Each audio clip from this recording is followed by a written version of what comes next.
Bueno, ahora tenemos un ejercicio que es un ángulo de 4, L4 por 4 por un medio de acero a 532 de grado 50. Es utilizado como un miembro de tensión y hay que calcular la resistencia de diseño de tensión del miembro.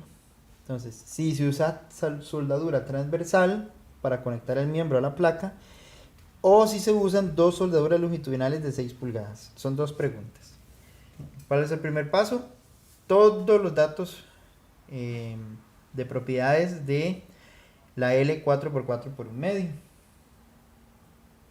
Acero, espesor, FY, FU, phi de tensión. Este es el factor de reducción. Esta es la X de conexión, que ya vamos a ver de qué se trata. Resulta que voy a dar un pequeño repaso teórico, que hay que saber, que es muy importante.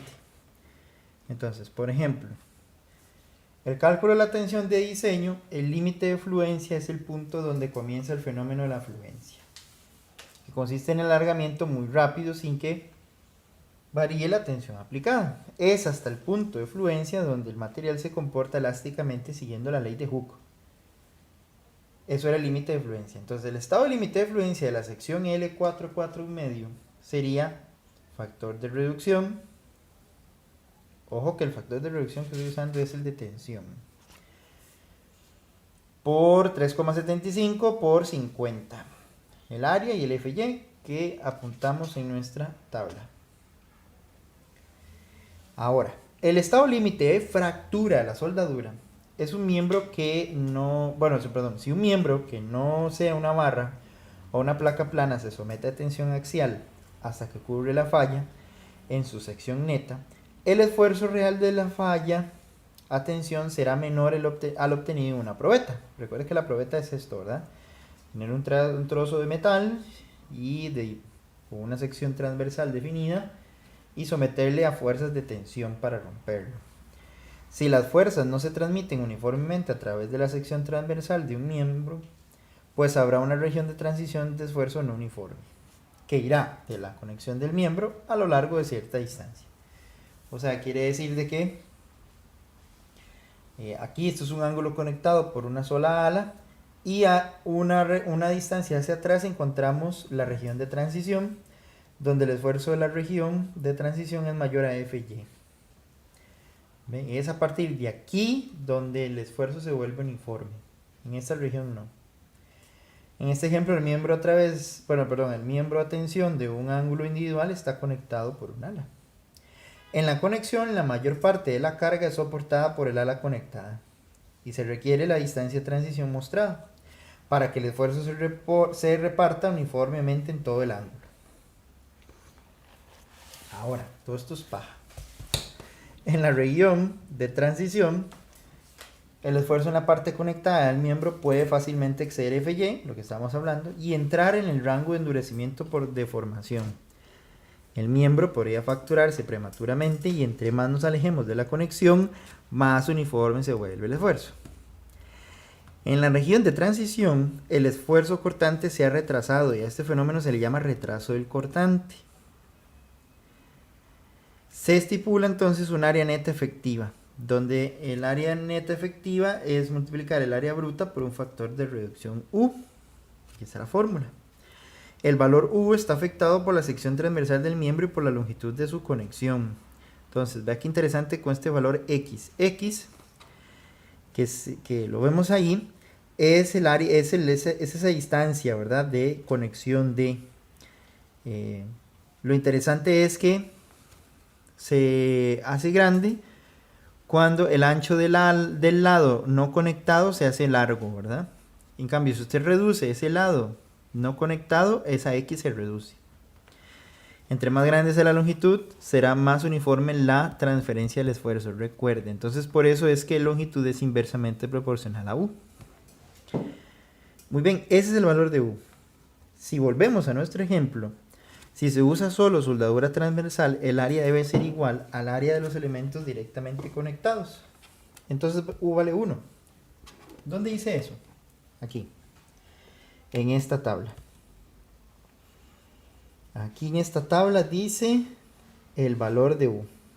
Y aquí arriba lo tenemos. donde la carga se transmite directamente a cada uno de los elementos de la mediante sujetadores o soldadura. Vale 1. Muy bien. El área de contacto va a ser el 3,75. ¿De dónde me saqué 3,75? Devolvámonos.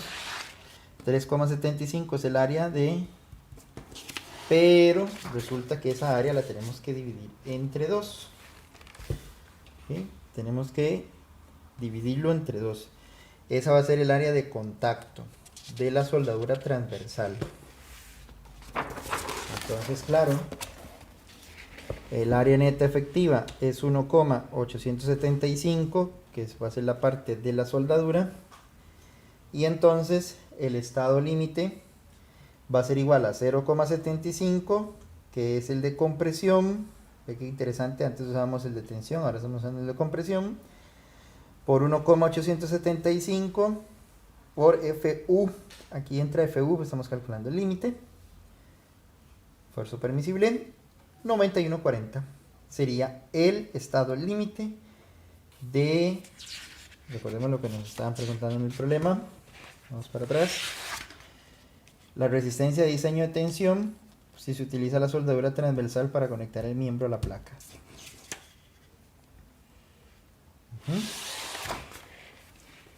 Y ahora, dice la segunda pregunta, si adicionamos dos soldaduras de longitud de 6 pulgadas, entonces ojo una cosa. El ancho de la conexión W es 4 pulgadas. La longitud de la conexión L es 6 pulgadas. ¿Sí? 4 pulgadas es por la dimensión, ¿verdad? 4 pulgadas es por la dimensión. 4 pulgadas. ¿Sí? L va a ser 6 pulgadas. ¿Ok?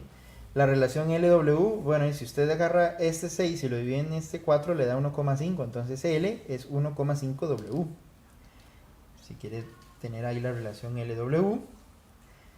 El factor de retraso del cortante sería 1 entre, ahora sí ve, el X de conexión, que habíamos puesto en la tabla inicialmente, que era 1,18.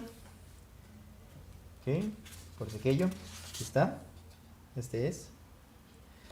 Sabe que se nos perdió. Aquí lo he puesto abajo. Y entonces, ahora sí, la tensión de diseño.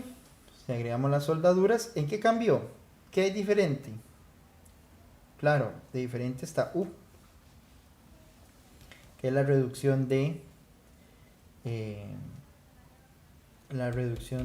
el factor de reducción o el factor de retraso del cortante U. Esa es la diferencia de este con este. Por agregar soldadura. Entonces, ve que interesante. Agregamos dos soldaduras longitudinales de 6 pulgadas, la tensión de diseño aumenta.